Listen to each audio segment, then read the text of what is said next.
This is Dr. David Shine, and welcome to Business Law 101.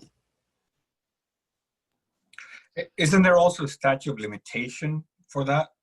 We're gonna talk about that, but here's the problem. The statute of limitations is very long, but what I recommend for us business people is that we negotiate time on that.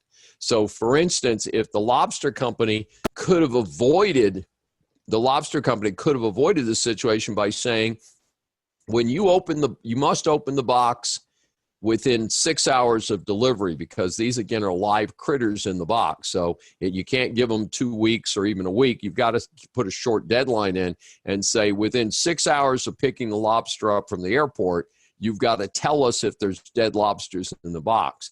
If they're dead, then take a picture with your cell phone, the guy that's unpacking the boxes, and send it to us so we can see that this critter's not moving or something like that. And so that's all they needed to do. Almost everybody's wearing a phone with a camera in it, but these guys did not do that. And again, they let it fester for a whole year and then unfortunately broke the relationship. Like the two companies just eventually decided not to do business with each other. There's no lawsuit that resulted.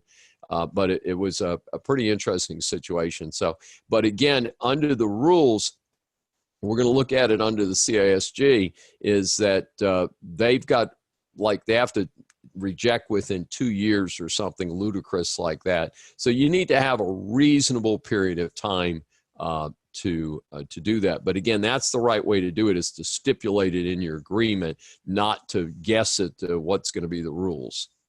I just assumed that the company, why would you wait a whole year before telling your supplier that this is happening? Right. Well, what happened is that they were just wandering around, and my client's explanation here in Houston was that they figured that when the people in Boston got that check each week and it wasn't for the full amount, they would know that the difference was the number of dead lobsters. And they actually had an accounting person, a very sharp accounting person at that company, who actually kept track of the number of dead lobsters. So if they had called up and said, hey, you sent us $450 instead of $500, what happened to the other 50? She can say, there were 20 dead lobsters this week. She knew exactly the number. Now, that doesn't mean that's true, and this is part of the problem in life, is almost anybody receiving anything could say, yeah, I had 5 dead lobsters in that batch of 100. How do you prove it?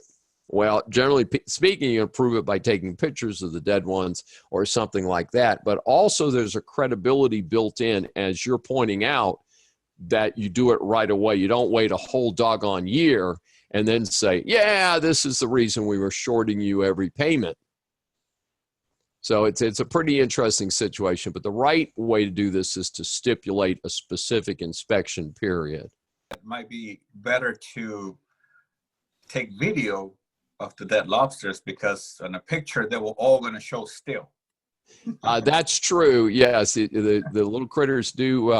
Lobsters don't move around very quickly, especially if they've been in a box for 8 or 10 hours in the shipment from Boston to Houston. They're not going to be the peppiest critters in the world, though they do move, even with the pins in their claws. They do move around the tanks that they have at many supermarkets and seafood places. So that's a little easier. But yeah, I would do video or something like that. Also, again, if you just open the box and you call them up and you say, hey, we got 4 or 5 dead lobsters, then it's usually, I think they're going to have a lot more credibility than docking each payment and waiting to the end of the year. So I know it sounds unusual to be unhappy with your own client.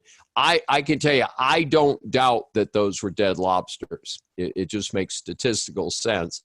What I do doubt is that they should have done a better job of communicating with the Boston company, and instead they ended up with a broken business relationship.